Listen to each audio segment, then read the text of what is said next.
আসসালামু আলাইকুম। আজকে রান্না করব কেচকি মাছের মরিচ কোলা। কেচকি কেচকি শুটকির মরিচ কোলা করব। এই শুটকিগুলো বাজার থেকে নিয়ে আসছিলাম, আমি বাসায় রাখছিলাম। এখন আজকে বৃষ্টি পড়তেছে, এই জন্য আমি এই শুটকিগুলোকে মরিচ কোলা করব। শুটকি মরিচ কোলা শুটকির মরিচ কোলা খেতে অনেক মজা। আপনারা চাইলে শুটকির মরিচ কোলাটা ভিডিও দেখতে পারেন। আমি শুটকিগুলোকে ভেজে নিচ্ছি ভালো করে, 1 মিনিটের মতো ভেজে নিয়ে এটাকে একটু ভিজাতে দেব। বেশি ভাজতে যাবেন না, পুড়ে যাবে আবার। আমি হালকা বাদামি কালার করে ভেজে তারপর ভিজে দিয়ে দিলাম। ভেজে নিলে কি হয়, এর খুশবুটা বের হয়। এখন আমি মরিচকোলা করার জন্য বড় বড় দেখে আমি পেঁয়াজটা কুটে নিচ্ছি। আমি পেঁয়াজটা কুটে নেব। আর একটা আলুর অর্ধেক নিয়েছি, কারণ আমার শুটকি যেতটুকু তার পরিমাণ মতন আলু দেব। বেশি আলু দেব না, বেশি আলু দিলে শুটকিটা দেখা যাবে না, এই জন্য আমি অল্প আলু দেব। আলু বড় ছিল এই জন্য আমি অর্ধেক নিয়েছি। আমি আলু ভাজি করে নেব চিকন চিকন করে। দেখুন আমি চিকন চিকন করে আলুটাকে কেটে নিয়ে নিচ্ছি। আলুটা চিকন চিকন করে আমার কাটা হয়ে গেছে। এখন শুটকিটাকে ধুয়ে নেব।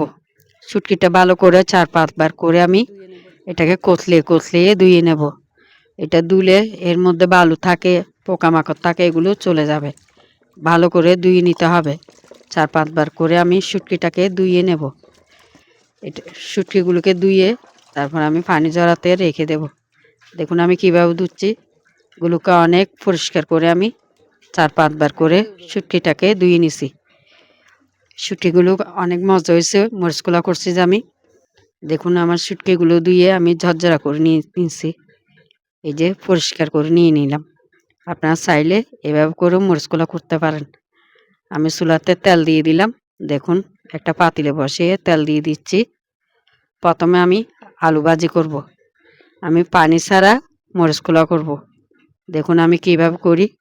এভাবে করে শুকনা শুকনা করে আলু ভাজিটা করে নেব। শুটকি মরিচকোলাটা করে নেব। পানি ছাড়া রান্না করব। এটা এভাবে রান্না করে একবার খেয়ে দেখেন, ভালো লাগবে। আমি 1 মিনিটের মতন আলুটাকে ভেজে রান্না করে নেব। এটা ভাজি করলে কি হয়, এর তাড়াতাড়ি রান্না হয়ে যাবে। এই জন্য আমি তাড়াতাড়ি করার জন্য আলুটাকে আগে ভাজি করে ফেলছি। আলুটাকে গলায় নিছি তেলের মধ্যে ভাজি করে। এখন আমার আলু ভাজিটা হয়ে গেছে। এখন আমি শুটকিটাকে তেলের মধ্যে ভাজি করে নেব। এই দেখুন আমার শুটকিগুলো। এখন আমি এগুলোকে দিয়ে দেব তেলের মধ্যে।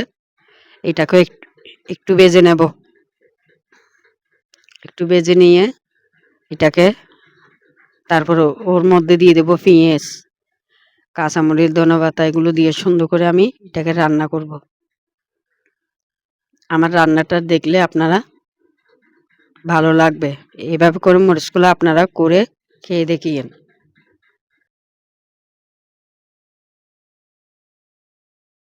1 মিনিটের মতন আমি শুটকিটাকে ভেজে নিয়েছি। এখন দিয়ে দেব এখানে। দেখুন আমি পেঁয়াজটা দিয়ে দেব। পেঁয়াজগুলো আর কাঁচামরিচটা দিয়ে দেব প্রথমে। দিয়ে এগুলোকে একটু নেড়েচেড়ে নরম করে নেব। এভাবে রান্না করলে খেতে ভালো হয়। আপনারা চাইলে এভাবে রান্না করে খেয়ে দেখতে পারেন। আমি কাঁচামরিচগুলোকে ফেলে দিইনি, দুভাঙ্গা করে কেটে দিয়েছি। এর মাঝখানে কাটে দিয়েছি শুধু। বেশি ফাড়ি দিলে এটা ঝাল বেরিয়ে যাবে, এই জন্য। আমরা তো ঝাল খেতে পারি না, তার জন্য আমি ঝাল কমার জন্য এইভাবে করে দিছি। আপনারা চাইলে ফাড়ি দিয়েন, ঝাল ঝাল করে খাইয়েন। কিন্তু আমার মরিচগুলোটা অনেক মজা হয়েছে। এরকম করে আপনারা রান্না করে খেয়ে দেখেন। এখন দিয়ে দিব এখানে। আমি পেঁয়াজটা নরম হয়ে আসতেছে, দেখুন। এভাবে করে একবার রান্না করে খেয়ে দেখেন আপনারা। এখন দিয়ে দেবো আলু ভাজিটা। আলু ভাজিটা দিয়ে নেড়ে ছেড়ে দেব। আলু ভাজিটা দিয়ে নেড়ে ছেড়ে দেব আমি। আলু ভাজিটা দিয়ে নেড়ে ছেড়ে দিয়ে এটাকে ভালো করে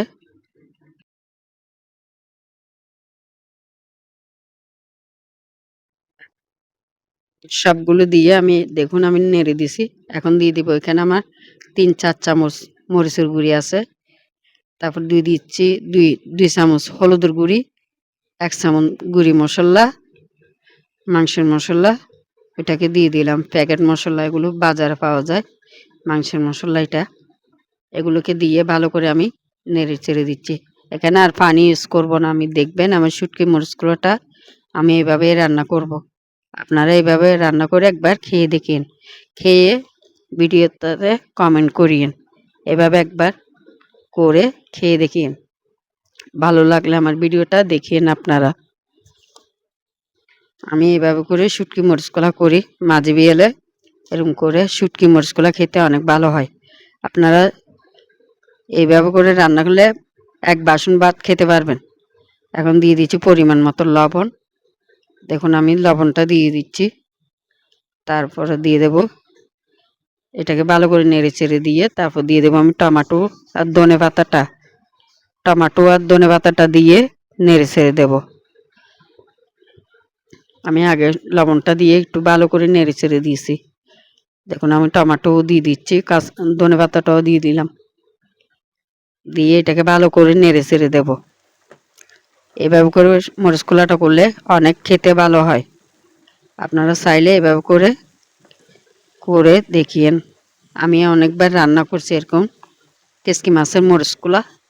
আপনারা এরকম করে করে খেয়ে দেখিয়েন।